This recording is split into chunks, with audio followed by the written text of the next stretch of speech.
எல்லாரையும் இன்ட்ரடியூஸ் பண்ணி விடும்போது படித்தா. இந்த காலத்தில் சொல்லணுன்னாக்க கிருஷ்ணன் பகவானை பற்றி பேசும்போது சத்யபாமா ருக்மிணி அவன் 2 பேருக்கும் ஒரு போட்டி வரும்போது கிருஷ்ணனை ஒரு பக்கம் துலாபாரத்தில் உட்கார வச்சு இந்த பக்கம் எல்லா நகையும் வச்சா கூட கிருஷ்ணன் மேலே வரல. அவரோட ஈக்குவல் ஆகலைங்கிற மாதிரி சொன்னான். அப்புறம் என்ன பண்ணான், அந்த நகையெல்லாம் எடுத்துட்டு ஒரு துளசியோட ஒரு துளசியை அங்கே வச்சும்போது கிருஷ்ணன் பகவானுக்கும் துளசி அந்த இதுவும் ஈக்குவலாக ஆச்சுங்கிற மாதிரி ஒரு புராண கதை உண்டு. என்னை பற்றி ஒரு 5 நிமிஷத்துக்கு படித்தா கூட நான் சாம்ராஜ் மாஸ்டரோட ஸ்டூடெண்ட்டுன்னு சொல்கிறது தான் இது ஃபஸ்ட்டு திங். அதுதான் நான் முதல்ல சொல்லணும். ஆனால் நம்ம என்ன பண்ணுவோம், டான்சர்ஸ் எல்லாருமே முக்கால்வாசி பேர் வீட்டில் அப்பாக்கள் ஃபீஸ் கொடுக்குறதோட சரி, தான் குழந்தை என்ன ஆடுறா தெரியாது. ஏன்னா அவளுக்கு அவள் வேலை முக்கியமாக போயிடுறது. அம்மாக்கள் தான் பின்னாடி ஸ்டேஜில் ஆடுறதும் அம்மாக்கள் தான். குழந்தைகளை கொண்டு போய் கிளாஸில் ட்ராப் பண்ணி பிக்கப் பண்ணி ஆடினாலா எல்லாமே நடக்கிறது அம்மாக்கள் தான். சொன்ன மாதிரி மாதா பிதா குரு தெய்வம்னு சொன்னால் கூட எங்களெல்லாம் பொறுத்த வரைக்கும் குரு தான், தட் ஸ்டாண்ட்ஸ் த ஃபஸ்ட். குருவோட அனுகிரகம் இல்லை, குருவோட அன்பு பாசம் இல்லைன்னா you can never be an artist. இந்த காலத்தில் எடுத்துப்போனால் நம்ம டீச்சர்ஸும் எந்த ஸ்கூல் போகிறா, குழந்தைகளுக்கு எப்போ எக்ஸாம் எல்லாமே ஒரு தெரிஞ்சிக்கக்கூடிய ஒரு கட்டாய நேரத்தில் வந்தாச்சு. ஆனால் அந்த காலத்தில் நான் சொல்கிறது அந்த காலம்னு சொல்கிறேனே தவிர எவ்வளோ ஆண்டுகள் முன்னாடி போனால் என் வயசு தெரியுங்கிறதுனால அதை பற்றி நான் சொல்லலை. ஆனால் சாம்ராஜ் மாஸ்டர் கிளாஸ்க்குள்ளே நம்பர் 5 பிருந்தாவன் ஸ்ட்ரீட், அது என்றைக்குமே எங்களுக்கு எப்போ நீங்கள் எழுப்பினாலும் அந்த தெரு பேரையோ நம்பர் 5ங்கிற நம்பரையோ மறக்கவே முடியாது. அந்த இது தாண்டோன்னு ரீட் ஐஸ்கிரீம் அது தாண்டோடனே யூ ஹாவ் சாரோட வீடு அங்கே. அது ஆட்டோமேட்டிக்காக நமக்கு எவ்வளோ ஆண்டுகள் ஆகும் அப்படி திரும்பி பார்த்து. ஏன்னா கிளாஸுக்கு நான் ஜாயின் பண்ணும்போது கிட்டத்தட்ட 55 வருஷம் ஆகுது. நான் போகும்போது அவங்க கிளாஸுக்கு முதல்ல கொண்டு சேர்க்கும் போது இவங்களோட கடைசி வாரிசாக இருந்த குமரன் அவரோட குழந்தை பிறந்து அது ஒரு புண்ணியாஞ்சனம் பண்ணின நாள் அது. அதனால என்னால் அந்த நாளை என்றைக்குமே மறக்க முடியாது. அங்கே கிளாஸ் அன்றைக்கி முதல்ல சேர்ந்தேன். பெரிய மாஸ்டர்கிட்ட கற்றுக்கிறது எல்லாமே எங்கள் அம்மா தான் சொல்லுவாள், நான் காந்தியை பார்த்தேன், நேருவை பார்த்தேன், அதெல்லாம் ஒரு காலம். எஸ், அவள் பார்த்தது because of so many facilities. And இதில் நான் எனக்கு ஒரு பாக்கியம் கிடச்சிது. எப்படி பெரிய மாஸ்டர் என்னை கிளாஸ் சின்ன பொண்ணு தானே அப்போல்லாம் ஏற்றுன்னு பண்ண சொன்னாருங்கிறது தெரியல. ஏன்னா அப்போல்லாம் ரொம்ப பீக்கில் இருப்பார். சித்ரா விசேஷன் இந்த பக்கம் பானுமதி அந்த மாதிரி பெரிய பெரிய ஜாபாவெல்லாம் இருந்த நேரத்தில் நான் ஒரு நோஜா மாதிரி போய் சேர்ந்தேன் கிளாஸில் அந்த நாளில். அப்புறம் சாம்ராஜ் மாஸ்டர் டுக் ஓவர். ஆனால் சொன்ன மாதிரி எவ்வளோ டீச்சர்ஸ் எவ்வளோ பேர் வந்தாலும் எங்களுக்கு எல்லாருக்கும் சாம்ராஜ் மாஸ்டர் அப்படி நிற்கும் போது இவர் சொல்லும் போது அதோட நாங்கள் அதை சொல்கிறதுக்கு வார்த்தையே கிடையாது. நாங்கள் எங்கள் குருவை நாங்கள் பார்த்து மெய்மறந்து போகிறதா, அப்படி அவர் சொல்லி கொடுக்குற வார்த்தையை அப்படியே பார்க்குறதா. திட்டினாலும் அடித்தாலும் நாங்கள் வாயை திறக்க முடியாது. எங்கள் அப்பா ஐஏஎஸாக இருக்கலாம், அதெல்லாம் வேறு தான். அந்த விண்டோக்கு தாண்டி தான் கிளாஸுக்குள்ளே வந்தானாக்கா we are one among the everybody. அப்படி தான் இருந்து அந்த காலத்தில் ஒரு கண்டிப்பாக எடுத்து கொடுத்த நேரம் அந்த ஒரு கிளாஸ் நேரம் தான் இப்போ நாங்கள் இன்னும் ஆட முடியுது. இந்த வயதானாலும் எங்களால் கிளாஸ் எடுத்து பண்ண முடியுதுங்க.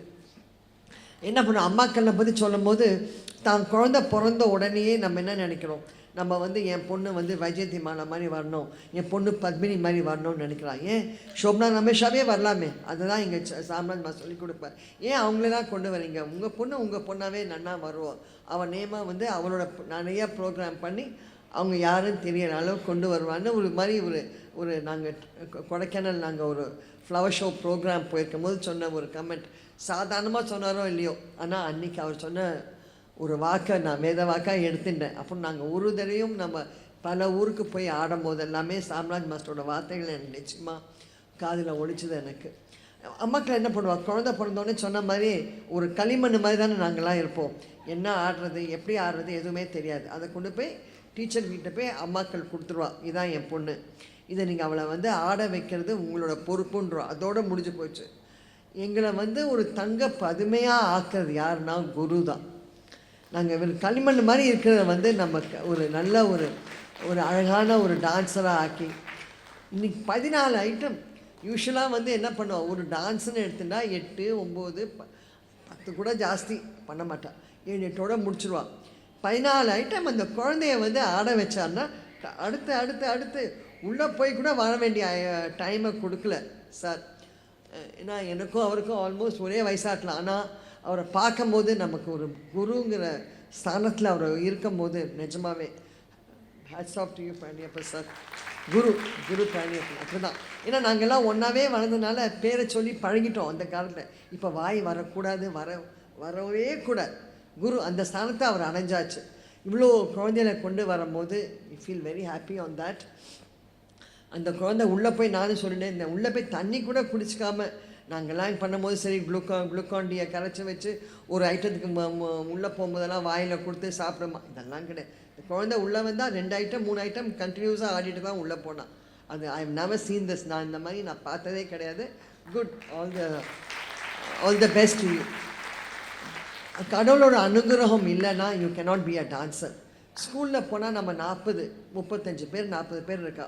நீ 35ஓட நீங்களும் உட்காந்துக்கிற டீச்சர் சொல்லிக் கொடுப்பா, நம்ம கற்றுக்குறோம், வீட்டில் வந்து அம்மாவும் சொல்லிக் கொடுப்பா. டான்ஸோ பாட்டோ அப்படி கிடையாது. நிச்சயமாக வந்து உங்களால் வந்து கையை வச்சு உட்காந்து அரமண்டியும் வராது.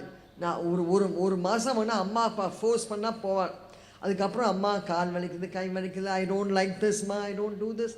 ஸோ அம்மா அவளுக்கும் இன்ட்ரெஸ்ட் போயிடும் நமக்கு. ஆனால் இவ்வளோ தூரம் ஆடுறதுன்னா நிச்சயமாக இந்த குழந்தைக்கு கடவுளோட அனுகிரகம் நிறையவே இருக்குது. அண்ட் இன்றைக்கி அரங்கேற்றம் ஆச்சு. இது வந்து ஒரு நம்ம குழந்தை பிறந்து நம்ம ஒரு ஒரு ஒரு ஒரு வயது வந்தோடனே அந்த குழந்தைய வந்து நம்ம நல்ல ஒரு சம்மந்தி ஒரு வீடாக பார்த்து அனுப்புகிறோம். நல்ல ஒரு டீச்சராக பார்த்து அவள் ஃபிக்ஸ் பண்ணி கொடுத்துருக்கா. அந்த பத்திரிகையை பார்த்தாலும் பாருங்க, அவ்வளோ அழகான பத்திரிக்கை. பார்த்துட்டு வேண்டாம், அது நம்ம ரெக்கார்டாக வச்சுட்டு யாருக்காவது கொடுக்கலாம், இதை மாதிரி பண்ணுங்கோங்கிற அளவுக்கு அந்த கல்யாண பத்திரிக்கை எப்படி பார்த்து பண்ணுவோமோ அதே மாதிரி டான்ஸுக்கும் இந்த அவ்வளோ அழகான ஒரு பத்திரிக்கை. டான்ஸ் காம்பினேஷன் நான் இந்த கிரே கலர் நான் பார்த்ததே கிடையாது. கிரே கலர் நிறைய பேர் யூஸ் பண்ணவே மாட்டேன். எப்போ பார்த்தாலும் பார்த்தா சிகப்பு, ஆரஞ்சு, மஞ்சள், பச்சை, ப்ளூ இதுதான் வரும். அந்த 5 கலர் தான் பார்க்கும். ஆனால் grey combination was very good. It was very very nice, டிஃப்ரெண்ட்டாக இருந்தது. அது மாதிரி ஒரு இதுவும் பார்த்து பார்த்து பண்ணியிருக்கா.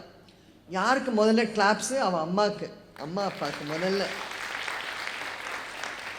இவா கொண்டு வந்து டீச்சருக்கு சார்கிட்ட விட்டதுனால தான் அவன் இந்த குருட்ட வந்து கொடுத்தா தான் இந்த குழந்தைய வந்து நம்ம இவ்வளோ பேர் நம்ம ப்ளஸ் பண்ண வந்திருக்கோம், நம்ம வாழ்த்த வந்திருக்கோம்.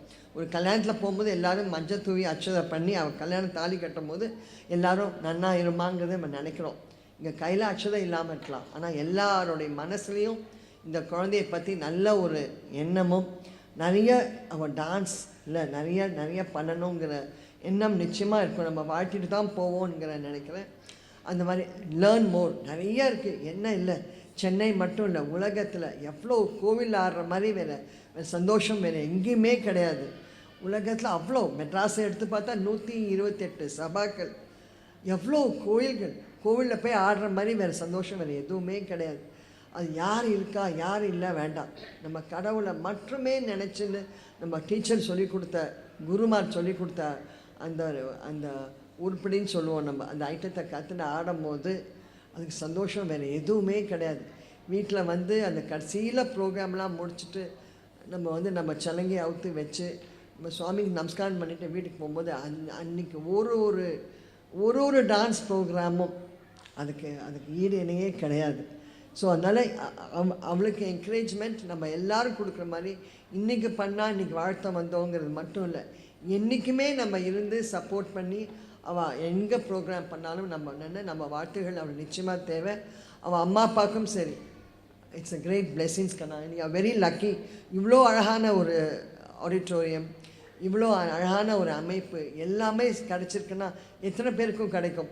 எங்கள் மெட்ராஸில் இப்போ ஒரு குழந்தை வந்து ஒரு 5.5 வருஷமாக ஆடிட்டுருக்கா. அவள் அப்பாவுக்கு இந்த 5.5 வருஷமாக அந்த குழந்தை ஆடுறாங்கிறது தெரியாது. அவன் என்ன சொல்கிறான், போர் இந்த கூத்தெல்லாம் இதெல்லாம் வந்து பொண்ணை அனுப்பாத, கிளாஸுக்கும் போகக்கூடாது, உங்கேயும் போகக்கூடாது. அந்த குழந்தை கெஞ்சித்து நானும் போய் பேசி பார்த்தேன். ஐயோ அதெல்லாம் வேணாம் மேடம், அவள் படிக்கட்டும், ஸ்கூல் போட்டு வரட்டும், எதுக்கு இந்த கூத்து? இந்த கூத்துங்கிறது சாதாரண வார்த்தையா? இந்த ஒரு டான்ஸை கற்றுக்கிறதுங்கிறது எவ்வளோ. ஆனால் அந்த குழந்தை ஆடுறதை பார்த்தா அப்படி ஒரு ரிமார்க்கபுளாக. நான் சொன்னேன், கபாலீஸ்வரர் கோவிலில் உன்னோட அரங்கேற்றம் நடக்கும், அன்றைக்கி வந்து அவள் அப்பாங்கிறவர் இருக்கார் இல்லையா, வந்து உட்கார வச்சு பார்க்கக்கூடியது என்னோடய பொறுப்பு. அன்றைக்கி அவருக்கு வந்து நம்ம பண்ணது எவ்வளோ பெரிய தப்புன்னு உணர்வார்.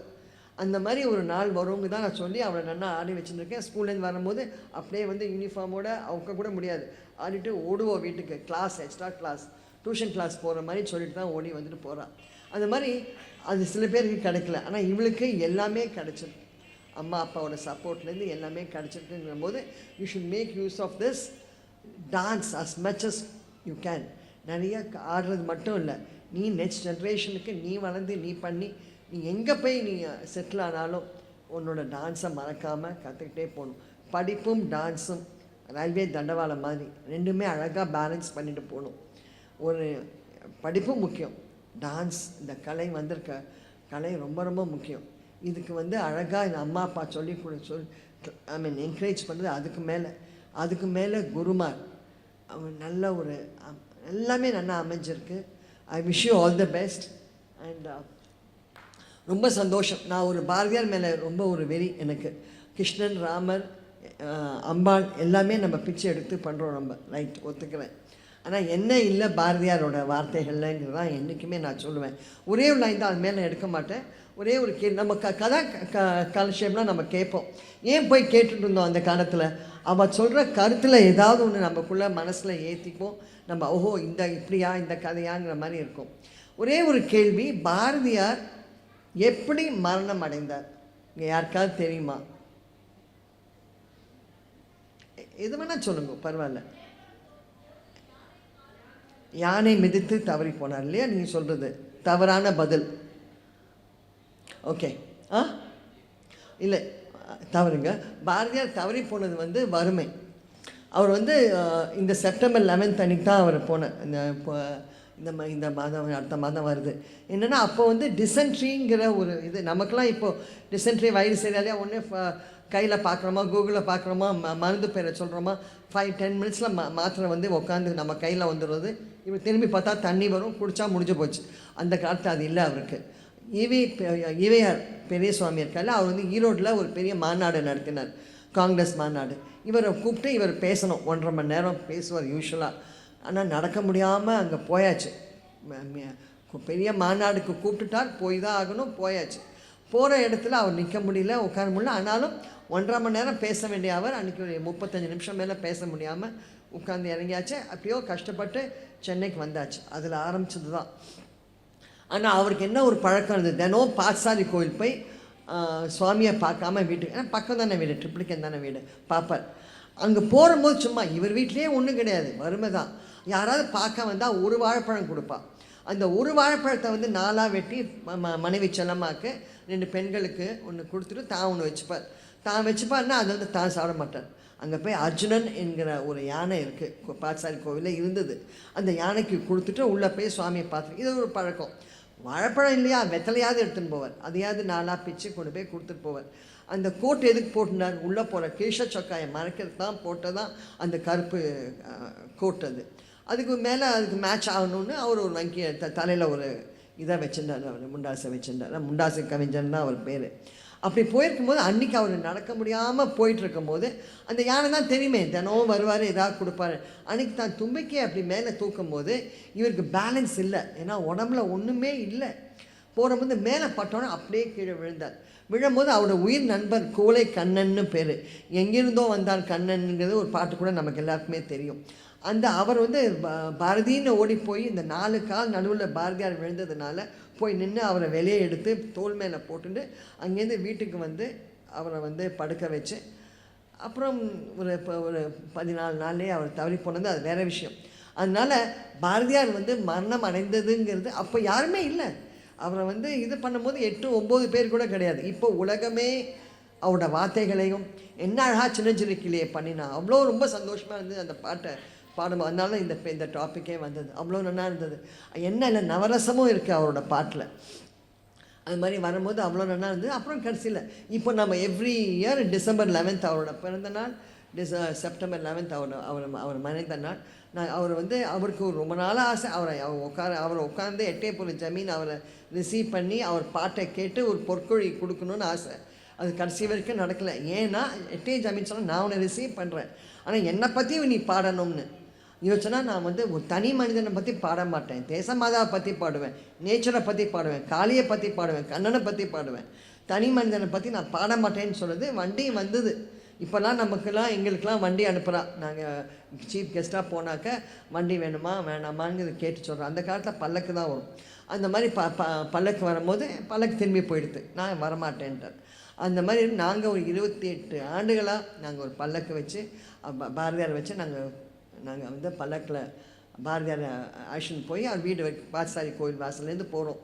இந்த வாட்டியும் இந்த டிசம்பர் 11th குரு பழனியப்பன் சாருக்கு டைம் இருந்து பண்ண முடியுமானா சென்னைக்கு வந்து இந்த 11th டிசம்பர் அன்றைக்கி அவரும் கலந்து கொண்டு அவர் குழந்தையிலையும் ஆட வைக்கணுங்கிற ஒரு விண்ணப்பத்தை நான் இப்போவே சொல்லிட்டேன் அவர்கிட்ட.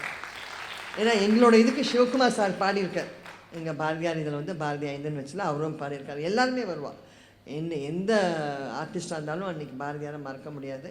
அதனால் வந்து பாடுவாள். நிச்சயமாக டிசம்பர் 11th குழந்தை நீயும் வந்து ஆடணுக்கன்னா யாருன்னு சாரை சொல்லி கொடுத்தா should come and perform and be one among us there on 11th அன்னைக்கு எங்கள் கூட ஒன்றா இருக்கணும்னு ஆசை.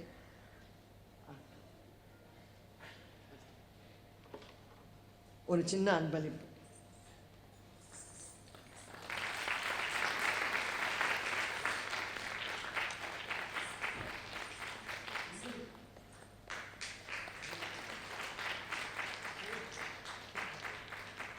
சாரை பார்க்குற மாதிரி தான் இருக்கு எனக்கு. வரேம்மா ஒரு நிமிஷம்.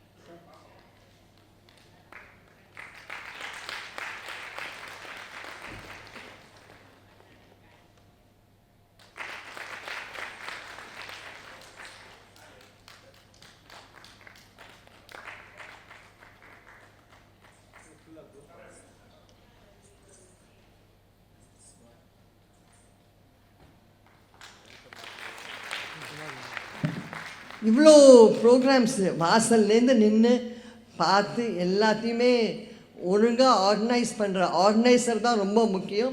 மிஸ்ஸஸ் பழனியப்பனை ஸ்டேஜில் கண்ணா கொண்டாடா.